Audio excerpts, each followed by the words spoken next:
Well, we saw the end of a trilogy, a heavyweight trilogy, and the result was not surprising to me at all. I predicted the outcome, as many did.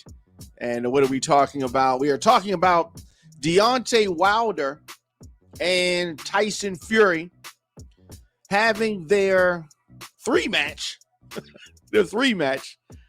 over the weekend.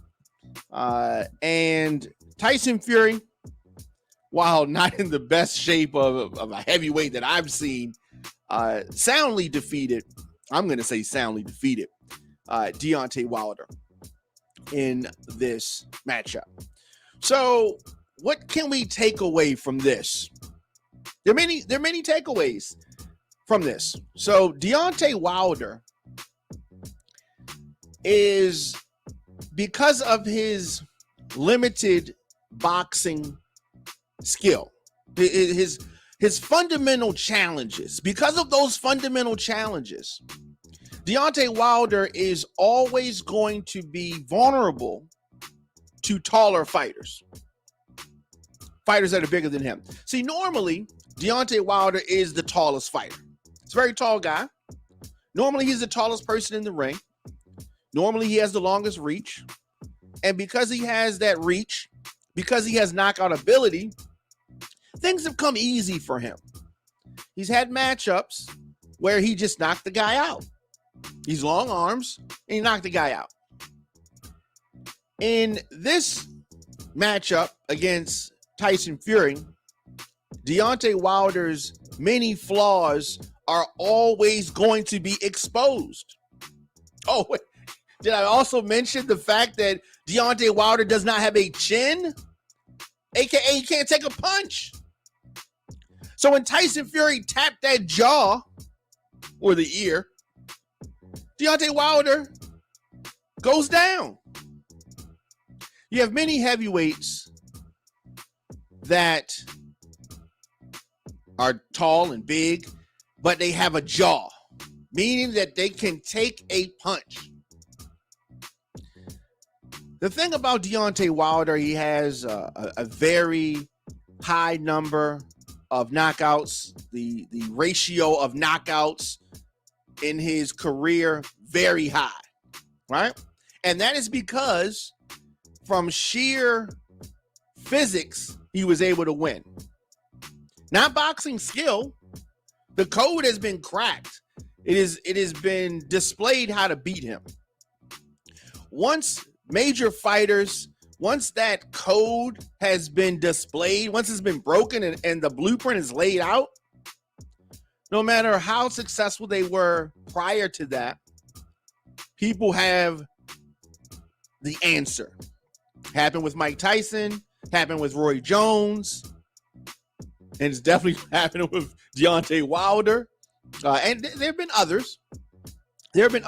Tyson Fury does not have the look of a world champion, but he can box. I do think that the next opponent, assuming that it's not Deontay Wilder, hopefully it's not Deontay Wilder, the next opponent, depending on who it is, could probably beat Tyson Fury. Tyson Fury did not come in this fight in tip-top shape. I've never seen him in tip-top shape. But you don't have to be in tip-top shape to beat Deontay Wilder, as Tyson Fury has demonstrated numerous times. So over the weekend, Saturday, from the T-Mobile Arena, there were 5 knockdowns, 3 by Fury, 2 by Wilder, in a wild battle that excited the crowd.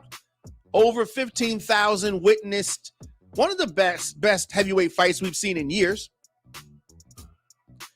But at the end of the day, Deontay Wilder loses the fight.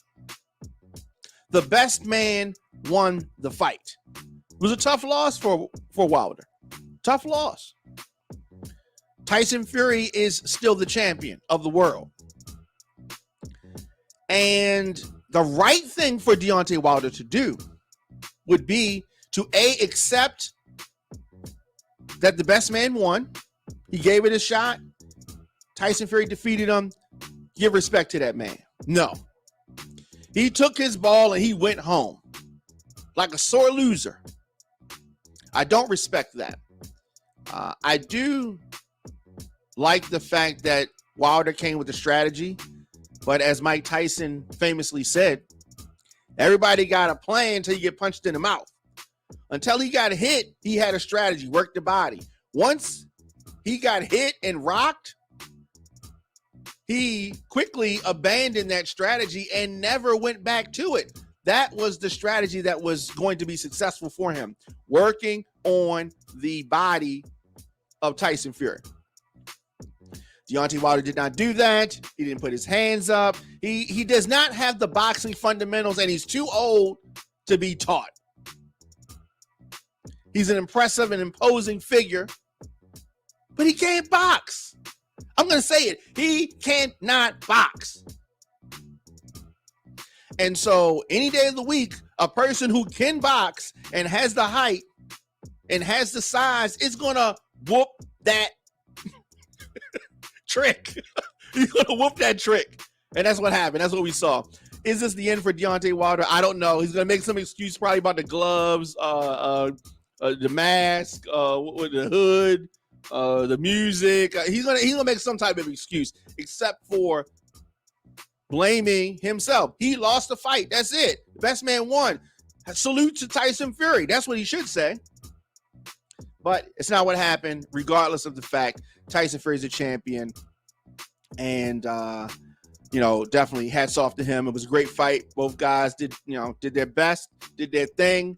And that's all you can ask for. Let me know your thoughts in the comment section. Instagram, Facebook, Twitter, LinkedIn, TikTok, at The Diamond K Show, at Radio on Fire. Of course, I will be back here later on today with a lot more. We're going to do this. We're going to take a quick break and come back with more of the show after this.